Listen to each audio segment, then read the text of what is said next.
LPGA Championship. A great honor and pleasure to have the world's #1 ranked player in the Rolex Women's World Rankings with us. Stacy Lewis is here, and having yet another fine year. Let's start with this golf course, this venue, and the next major championship on the schedule for the LPGA. What are your thoughts on this place?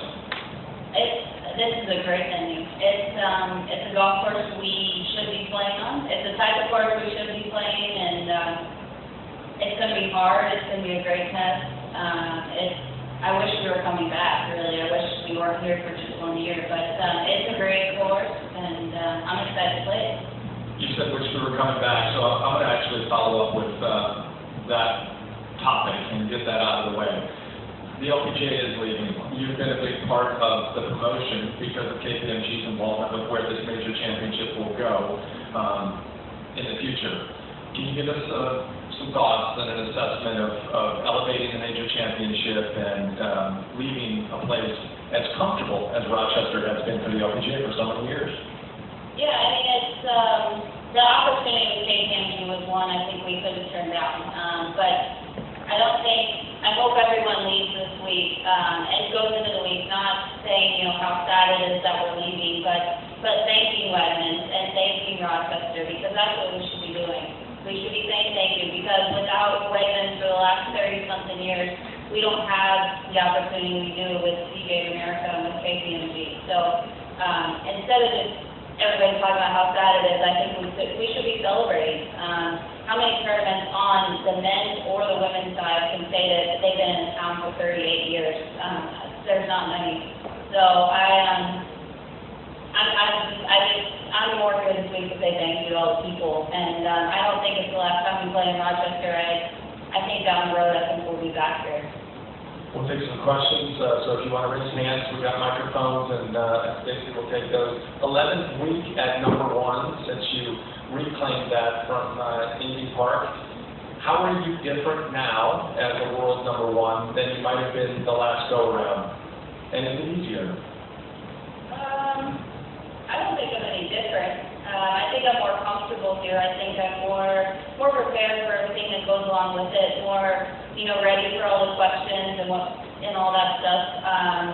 Definitely, I think the second go-around is definitely easier, just because I know how to play now. I know how I just need to go out there and take care of my game and not worry about the scenarios and what Lydia can do, what Indy can do. I just need to go out there and take care of myself. And I've been doing that. I haven't played as well as I would have liked the last 3-4 weeks or so, but I'm working on my game, and that's what I need to keep doing.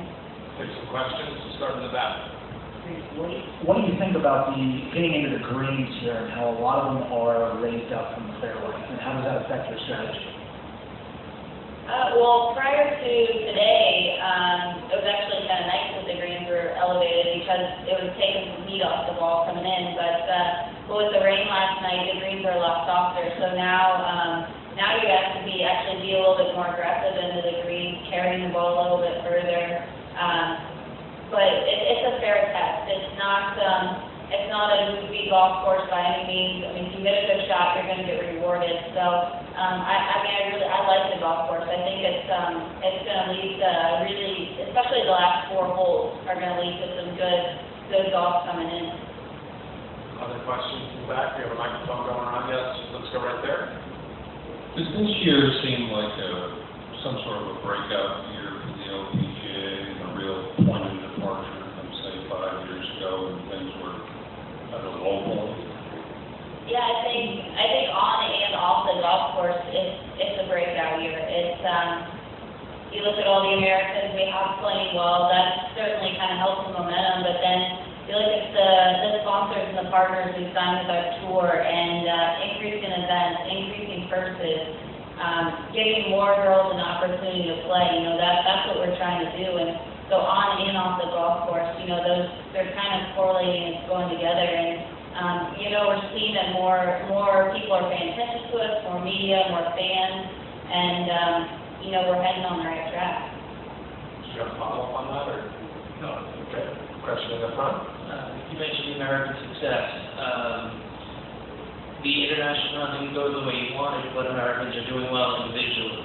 The Spanish side won, but individually they're not getting the results. Why do you think that is? And do you see everything come together for one or the other? I mean, I think the events like International Crown, Full-Time Cup, it's a goofy week, you know, it's team golf and it's match play, and you're playing your own ball in match play is hard enough, and then when you put yourself out there with another person, it's just a little bit tougher, and I don't think you can point it to one thing or the other. It's just match play. It is what it is. I mean, I actually thought I played some pretty good golf that week, and you know the match results didn't show it. So it's just match play, and I don't know. I would take a major championship win over an international crown win. So you know, I don't know if I'm the only one that's like that, but that's just me. Question in the back. You touched on it now a couple of times, back here, on the right. You touched on it now a couple of times, the American dominance this year in majors, won all three, you're at the top of the Rolex ranking. How important is that to you, and how important do you think that is to the tour, for the growth of the tour?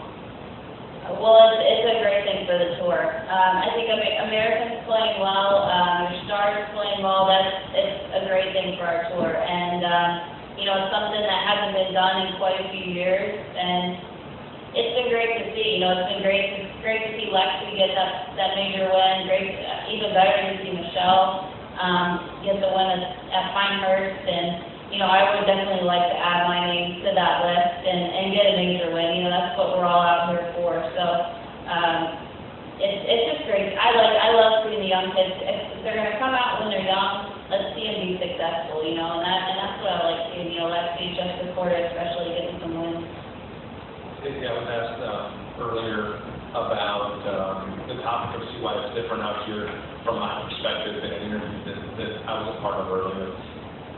Rather than me sharing everything that I've said, because I'm probably closer to it than They don't most want to people. hear from me. They don't. I want to hear it from you. Why is it different? And I think you have a different perspective than a lot of the players on our tour. A, number one, you're number one. B, you're beyond engaged in this tour. For those that don't know, you study all the time. I mean, you're always asking for more information. You want to know where we're going, what we're doing, why we're doing what we're doing, etc. You're the number one player in the world who books their own travel, correct? I mean, you don't have all these people doing all this stuff for you. So tell me what is different about the LPGA and you all. I mean, I just think different, I guess, than a lot of people.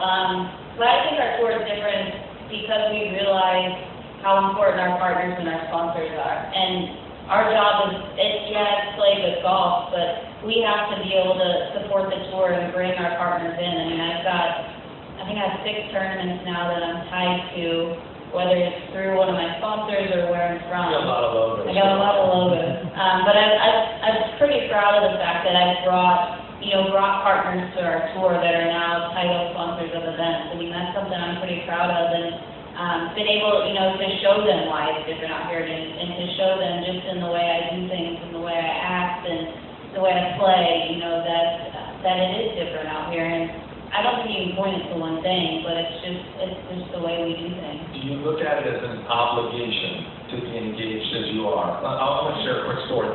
So Friday morning, International Crown, standing on the first tee, I don't know how many minutes before the first tee time, and you text me with I've got a great idea for how we can ramp up the atmosphere on the first tee for tomorrow. And my response was like, why don't you just go play golf and we'll talk about it later. But your idea was fantastic, and it was about having 2 tunnels, and the American team come from one side, the other team come from the other side.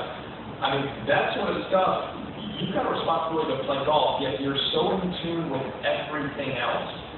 How do you do that and play great golf? I don't know. I guess my mind's always going, and I think you can always do things better. I think, it may be a great event, but how are we going to improve it for the next year? I think we can always do things better, and that's how I am with my golf game too. So it's just me and who I am, and I like that, you guys and Mike, and they're so just willing, to listen to me at least, and to hear what I have to say. That's important too. I mean, a lot of times you feel like you're blowing smoke and you're not getting anything done, but I feel like, the tour does a good job of listening to us.